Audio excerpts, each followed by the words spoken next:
Hey, we're here with Amanda Zelina from the Coppertone. Thanks so much for taking the time. Oh, my Appreciate pleasure. it. How does a young girl like you, have the blues? It's a good question.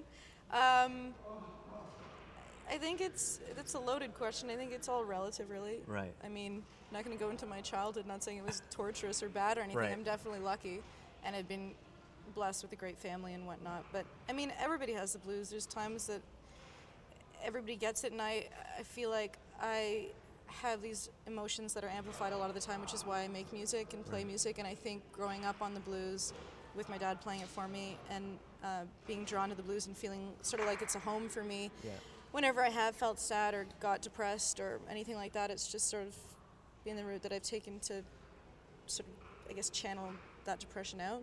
Who are some of the artists that you grew up listening to? I grew up listening to Sunhouse, John Lee Hooker, Howling Wolf, Muddy Waters, Mississippi Fred McDowell, R.L. Burnside, tons of people. Tons of people. Yeah. And who taught you how to play guitar? Well, I taught myself Wow. initially. Yeah, I just listened to songs and learned how to play them. I also went to the Musicians Institute in Hollywood, California to get a crash course. Right.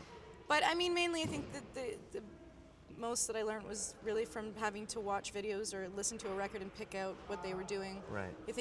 I have a horrible memory, and the only way I remember songs is if I do it that way, because it's like a longer process or something. What's interesting about your playing is that it combines, I think, two aspects to blues music that are cool. Slide, obviously, Yeah. and then the picking is, I think, exceptional as well. Oh, right? thank you. Thanks. Yeah. So, I don't use a and- pick.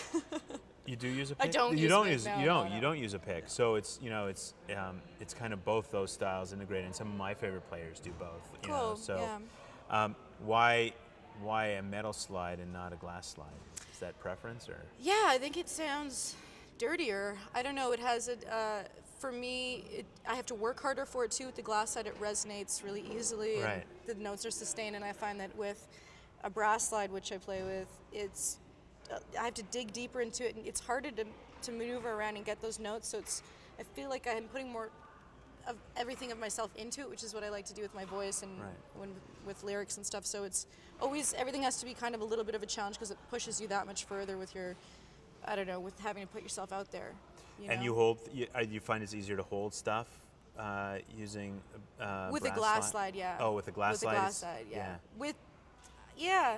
Yeah, it's just more difficult, and I think it sounds crunchier, and I like the way it rings off the strings a lot Right. better. Maybe a more authentic too, probably. I don't know, authentic. There's a lot of people that, I mean, the Right. first blues players didn't have brass slides. I'm sure they played with bottlenecks, so. Coke bottle. Yeah, exactly. So. There's that famous story, right, of Dwayne Allman sitting in Yeah. a hospital bed, and Greg came over and he was just playing with the pill bottle. which Yeah, was that's a awesome. Plastic slide. Totally. I found myself in situations where I forget it and have to use something. Right. So. What's the story with Billy Gibbons? Oh, God. Yeah. Well, when I was in California and I was going to school there, I remember having a dream one night, and I swear to God, I had a dream one night about the desert, and for whatever reason, it spooked me out, and I was like, I don't really want to go to school today. I'm just going to go, and there was a lot of vintage shops around the area of where I went to school, Yeah. and I used to always go and play different guitars and whatever. And so I skipped school, and I went there one day, and I have my head down, playing like whatever. I was sucked at the time, I'm sure, like really bad, and just like trying to like play and think about whatever. And then all of a sudden I see these like rhinestone cowboy boots and this voice saying like, girl, you play mighty fine. And I look up and I'm like, oh my God. Like, I love Billy Gibbons. I grew up listening to ZZ Top, so it was just kind of like, I was starstruck, but didn't show it at all, I'm sure.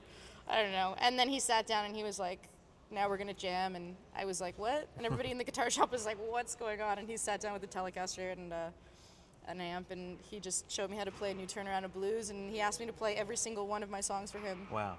Sitting there with his whole crew, and he just sat there for like an hour listening to my music. Has he heard the record yet? Have you sent Not it to yet, him? no. Not yet.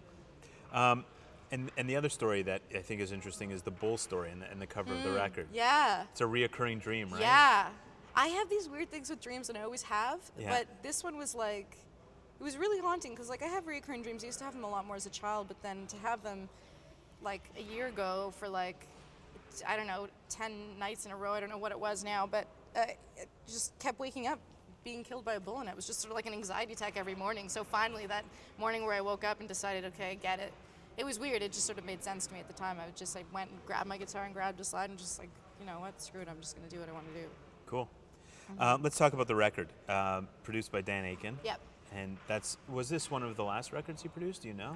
I think it was the last, if not one of the last. Really? Yeah. It's amazing. Amazing tribute to him, right? Yeah, it's still tough for me. Dan was my best friend, and a lot of people don't know that. And I literally spent probably 4 years sleeping in the studio there, and we had a lot of time, and we grew as friends, you know, with our love for vintage gear and music. And he was just so passionate. And Right. I'd never met another producer, another person in the business who actually just loved music and just wanted to do it just for the music. And, Right. and yeah, so when we finished the record and it finally got out, it was just like, how could I not give all my thanks to him? He was my mentor. Right. Cool. Let's talk a bit about some of the tracks on the record. And I have some thoughts around some of them. So Sure. if you don't mind. I love thoughts. Heroin, straight ahead blues tune, right? But there's a double entendre, obviously, with the word heroin. And heroin. Thoughts? Comments? I don't really like to talk about the lyrical content of my songs. Okay. All right. I know it probably screws up half your No, it questions. doesn't at all. I just prefer that to be left up to interpretation. One of a kind. The picking, I think, is the impressive part to Thank me, you. and the playing. Again, that's just something that you're playing Yeah, with on actually, your own. that song, I had just got back. I flew my family and I went out to go see Seasick Steve in New York at Southpaw, this little bar. And I love Seasick Steve, and he has this Delta style of playing that is sort of that same vein. And I remember coming back from that being so excited that I saw like one of my idols, and I got to go on stage with him, and it was just like, oh my God. And then I got home, and I remember sitting on my porch in the summertime and just came up with this riff, and it was pretty much inspired by that whole experience, just seeing him and being like, my mind was blown by that there was still a player out there that played like that. When you're fooling around, do you write it on acoustic, or do you have that thing with you everywhere? I pretty much play always electric. Yeah. I used to play acoustic a lot. Yeah. And I used to be terrified of electric things. I used to be mortified in school. I was in for electric guitar, and I was mortified to like play a pedal or like play anything amplified. Right. But then it's sort of like, I just find instruments are like your voice. Literally, I do feel that way. Like when somebody solos, I feel like they're singing or they're saying something. You're telling a story, and I really feel that with this guitar and this certain setup that I have. It's just like, this tone is my voice. So why would I not write a song with my voice? Why write it, I don't know, with somebody else singing it or something? You know, it just doesn't make sense to me. Totally. I'm not going to ask you about lyrical content, but I am going to say that Hidden Dreams is just a beautiful song. Thank you. Mile High Type of Love. It's the softest song on the record. I know. I kind of don't know why I put it on there. Like, you're rocking out, and I then know. you just go really soft. I know. I kind of still regret it. I don't play it live anymore. It was one of those things where Dan and I were in the studio, and we were like, I had a bunch of Motowny songs. Yeah. And it was so different from the vein of the whole record, but we were like, should we put this on? Shouldn't we put this on? I don't know, maybe not. And Dan was just like, just who cares? Throw it on.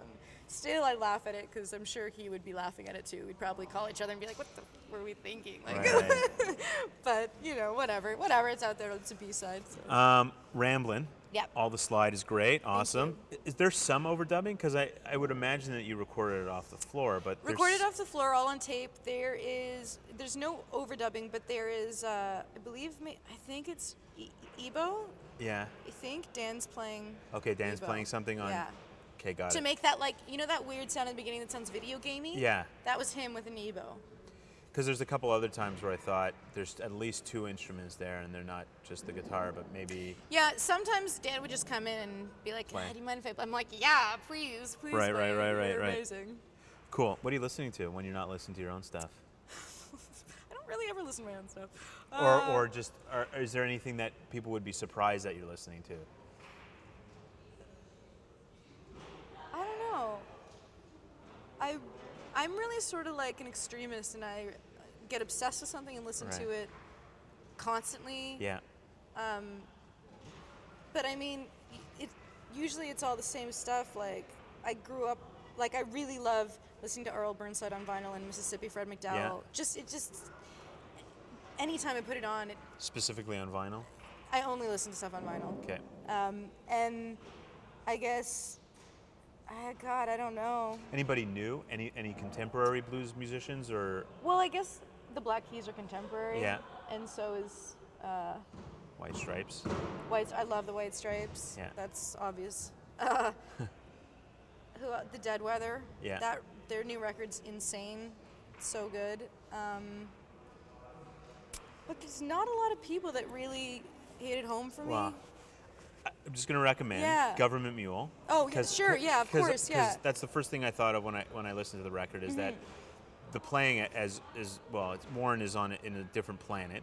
Yeah. But I thought some of the riffs and stuff was very Cool. Warren-esque. So, and the other thing that I was going to say is I think Tallest Man on Earth, although he's a folk musician, he sings a song called The Dreamer, which you should check out Cool, because I will.